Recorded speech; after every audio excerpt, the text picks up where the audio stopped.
Olá pessoal, tudo bom? Aqui é a André Lúcia do Centro de Estudos. Estamos dando prosseguimento à nossa série de entrevistas e hoje a convidada é Thaís Barbosa, diretora administrativa, e nós vamos tratar sobre o setor de cadastros que foi recém-criado e ela vai trazer informações do surgimento e de por que ele foi criado. Olá Thaís, boa tarde. Eu gostaria de saber sobre esse setor de cadastro, como que originou a ideia, o porquê desse setor, e também entender o que é esse cadastro, né, para os nossos espectadores entenderem como que é o setor, do que ele aborda, como ele trabalha. Sim, boa tarde, obrigada pela oportunidade. Bom, quando a gente fala de cadastro, a gente fala do recebimento de citações novas, que vem pelo sistema integrado, né? Hoje a gente usa o Tornatos. Nós falamos de todo tipo de cadastro de processo judicial. Hoje, então, desde as citações, a gente faz tratamento também de algumas correções, recebemos ofícios físicos, né, extrajudiciais, como os casos de uso campeão extraordinário, né, trabalhamos também com processos que vêm de outro estado, que intima aqui o estado de São Paulo.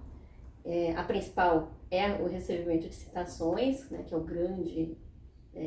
a grande mudança que a gente teve hoje, é que esse recebimento de citações ele era feito, cada unidade fazia a sua. Então, cada regional tinha o seu núcleo de cadastro, aqui na capital também cada unidade tinha o seu núcleo de cadastro e tratava somente dos processos direcionados àquela unidade. Né? Então, né, em caráter de explicações maiores, a gente pode dizer, por exemplo, que a capital só recebia da capital e a PR1 da PR1. Então, em 2020, quando os procuradores da PR1 passaram a trabalhar com a PJ, a gente passou a processar os da PR1 também. Então, a gente já deu uma ampliada naquela época, mas ainda era cada unidade fazendo o seu. Né? Então, claro, a gente tinha um antigo sistema, agora com a Tornatos, todo mundo, né, já está usando a Tornatos, e a ideia de centralização veio exatamente para tentar, além de padronizar o cadastro, que não havia esse padrão, já que cada unidade tratava dos seus processos ali dentro do seu quadrado, vamos dizer assim, é também uma equalização de serviços, né? Hoje, então, como a gente tem processos da capital e das regionais sendo processados por mais pessoas, então as pessoas fazem a mesma quantidade de serviço, processam basicamente as mesmas informações, e isso tende a ajudar no processamento melhor das informações aqui na TGE. Entendi.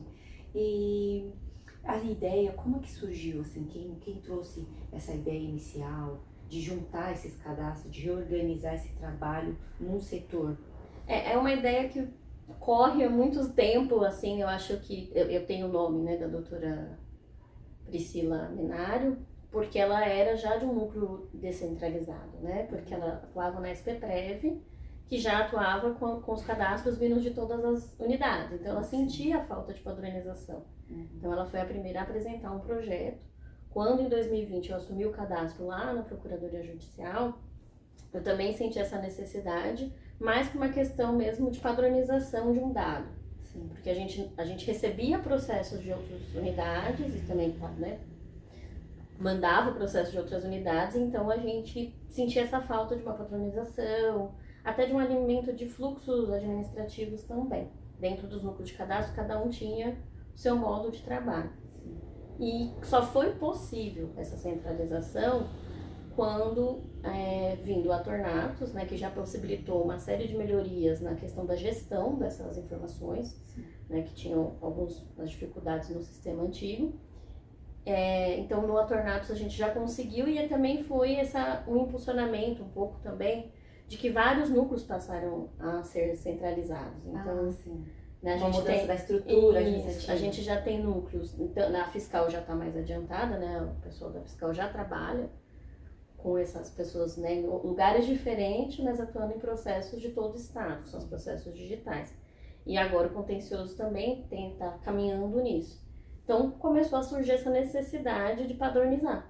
Porque quando você recebia o mesmo processo com informação, com assunto diferente ou classificado de uma maneira diferente, dificultava para o procurador avaliar aquele processo até mesmo, né? Então, foi essa a nossa ideia, era pegar essa força de trabalho que a gente já tinha nas unidades, nas regionais, aproveitar com a expertise que a gente já tinha no cadastro aqui, que a gente já conseguiu reunir um grande arsenal de informações e de orientações de cadastro, e seguimos, né? Então, agora no final do ano passado, em 2022, no dia 19, a gente encerrou as atividades no sistema antigo e no dia 20 de dezembro a gente iniciou as atividades neste formato de gestão, onde a gestão fica comigo. O que é essa gestão? É uma distribuição desse serviço, né? Então, eu recebo todas as demandas do estado todo, eu faço uma avaliação. Então, por exemplo, as trabalhistas, elas são fáceis da gente identificar porque é só dos TRTs, né? Então, aí as trabalhistas a gente deixou só com um grupo de pessoas para fazer. Então, essa gestão é um pouco empírica, a gente também está nessa tentativa e erro, né? É bom lembrar que a gente está no começo dessa... era isso que eu ia te questionar, de como é que estava, porque eu queria saber quando de fato tinha começado e como é que estava esse processo, se havia orientações que vocês, não sei, estão dando para os funcionários que estão fazendo os cadastros, como é que está sendo pelo menos esse início?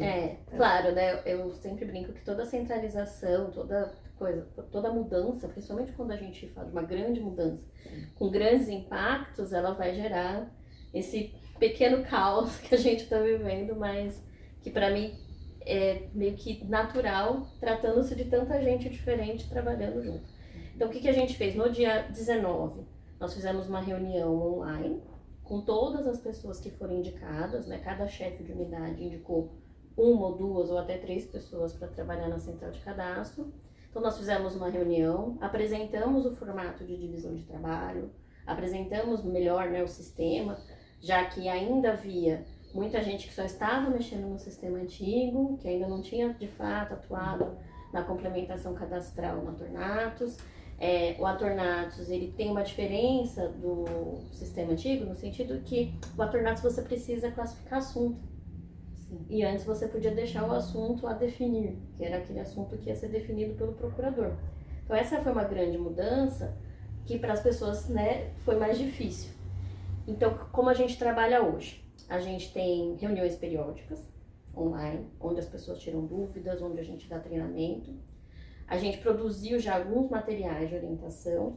Ótimo. O pessoal da Procuradoria Judicial, que é onde a gente tem uma amplitude muito grande de assuntos, eles produziram já várias cartilhas. Essas cartilhas já foram divulgadas para o pessoal de cadastro. A gente agora pretende organizar essas informações para compartilhar para mais pessoas. Que consta o que cada núcleo faz, quais são os processos que vão para cada núcleo, porque essa é uma dificuldade. Né, pra gente que está na administração, às vezes não acompanha as mudanças também, né? Então, e aí é contar com a ajuda dos procuradores. Hoje, a procuradora, né, a doutora Priscila, que está aqui na sub do Contencioso Geral, faz esse apoio técnico da parte do Contencioso Geral, e a doutora Janine, do Fiscal Tributário. Então, é sempre uma conversa, sempre um diálogo, o que também não impede de outros chefes me procurarem para dizer, olha, aqui eles ainda estão com dificuldade.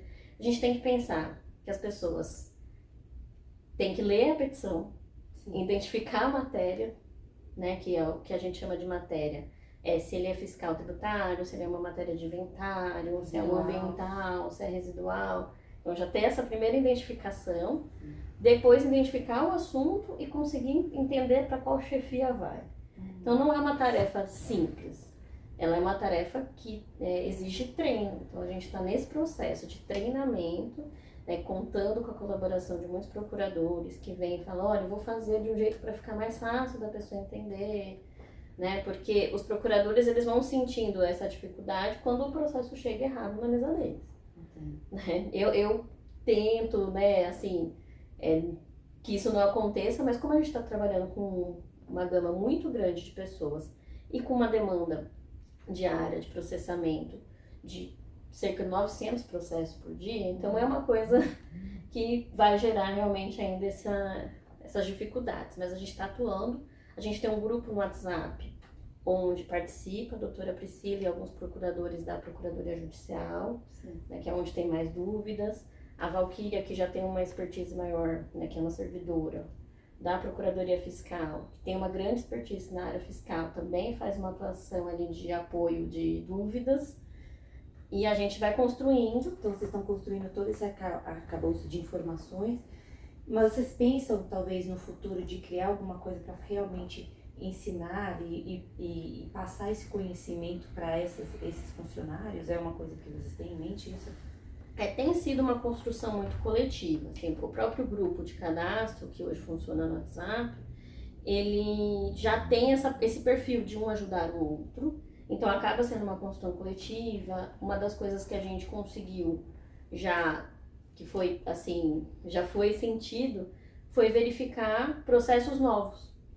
Que isso às vezes demorava muito para a gente conseguir identificar uma demanda nova, né? Alguma tese que ainda não tinha sido estudada. Então umas 2 semanas a gente pegou um processo novo, assim que eu identifiquei que era um processo, uma pessoa não conseguiu concluir, ela falou, eu fiquei com muita dúvida, não tem nada nas orientações, eu mandei para os procuradores, né, dos quais era da área de servidor, eles identificaram que era uma matéria nova, já criaram um assunto e já estão estudando essa tese. Então, essa é uma das vantagens da padronização e da centralização.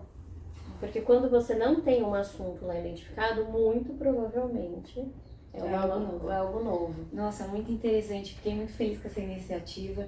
Dá para perceber que é uma iniciativa que realmente tem um conjunto de pessoas, né, e de várias áreas trabalhando juntos, construindo esse novo jeito de gerir processos. E está sendo uma experiência, eu acho que muito incrível. Eu acho que é uma experiência que vai valer até para outras atividades da PGE, que ainda existem muitas atividades que todo mundo faz do seu jeitinho e que pode ser, né, que é a construção dos núcleos de apoio.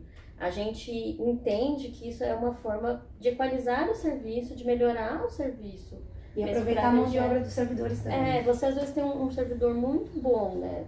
A gente conhece pessoas extraordinárias do interior, que às vezes estava lá com uma demanda muito menor do que o pessoal daqui da capital, por uma questão lógica de que aqui entra mais processos, mas que agora ele está lá, ele está ajudando, ele se sente parte também da instituição, porque agora tem alguém ali, a gente está todos os dias conversando, então a pessoa já tem uma preocupação, né? Então a gente está vendo um grande avanço. E a central de cadastro, ela também vai acompanhar a evolução do sistema. Sim. A gente, assim, o sistema foi já contratado com uma série de melhorias, de automações, que vai chegar um momento que não vai precisar de tanta gente para fazer essa identificação de matéria, de tudo.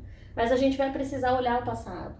A gente vai precisar ver o que foi errado para trás, aqueles casos que foram a definir e nunca foram definidos. Então, essas pessoas elas vão estar sempre atuando na construção de dados melhores para a PGE. Que esse é o nosso foco principal, é termos dados hoje, porque hoje a PGE não tem dados, a gente não consegue nem defender muito uma mudança administrativa para uma decisão assim, olha, se você pagar dessa forma, essa gratificação, muito provavelmente a gente não precisa ficar atuando nessas demandas.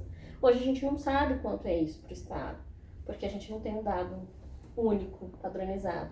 Então a ideia da padronização é essa, é uma evolução mesmo, de que, né, todo mundo precisa e a PGE vai conseguir, assim, nossa meta é que até em 2024 a gente já tenha realmente melhores dados e que tenha menos serviços administrativos dependendo de pessoas para o sistema funcionar e as pessoas poderem pensar mais a PGE também, né? Porque a gente também não quer que a pessoa fique só fazendo a mesma coisa, a gente precisa pensar a PGE e construir dados melhores. Esse é o nosso maior objetivo hoje. Ai, ótimo.